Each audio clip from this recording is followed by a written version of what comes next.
د سیګریټ څکونکو د مړینې کچه نظر هغه چاته چې سیګریټ نه څکي ډېره زیاته ده. د طبابت له میندنو له مخې هر هغه څوک چې سیګریټ څکي د هغې وایي 10 کاله عمر کم وي او همدارنګه دغه خلک چې دی وایي 80 کلنۍ ته نشي رسېدی او د هغې نه مخکې مري، ځکه سیګریټ مختلف مرضونه رامنځته کوي او د هغه مختلفو ناروغیو په پایله کې مړینه حتمي ده. هغه خلک چې سیګریټ څکي د هغې د ژوند د کوالټي یا کیفیت ډېر زیات خراب وي،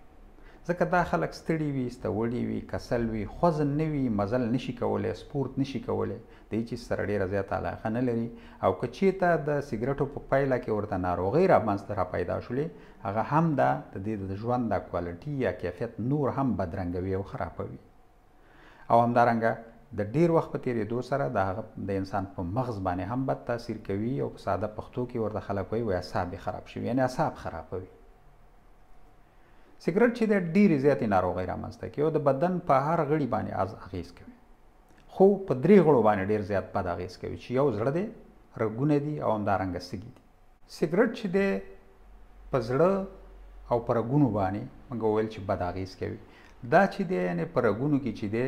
غوړ راجمع کوي، رګونه بندوي، د زړه حملې ته او همدارنګه مغزي حملې یا مغزي سکتې او د زړه سکتې ته چې دی زمینه برابروي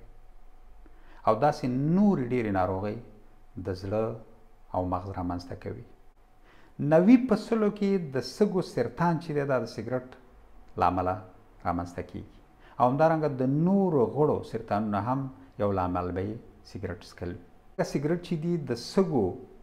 تلپاتې یا مزمنې ناروغۍ رامنځته کوي چې د سالنډي، ټوخي او بلغمو سره مل وي. د سترګو لید کمزوری کوي، غاښونه خرابوي، د هضمي سیستم خرابوي، همدارنګه د بدن په دې ټوله ډانچه باندې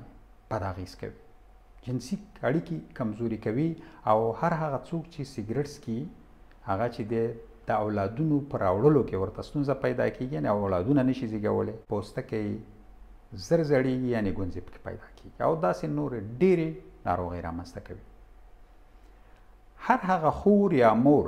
چې د حمل پلان لري او یا حامله وي باید د سیګریټو څخه ځان وساتي او د هر هغه چا سره په ناسته پاسته باندې هم ډډه وکړي کوم چې سیګریټ څکي، ځکه په دې دواړو حالاتو کې یعنې د سیګریټ لوګی حامله ښځې بدن ته تیریږي او دا په نس کې په کوچني باندې بد اغېز کوي،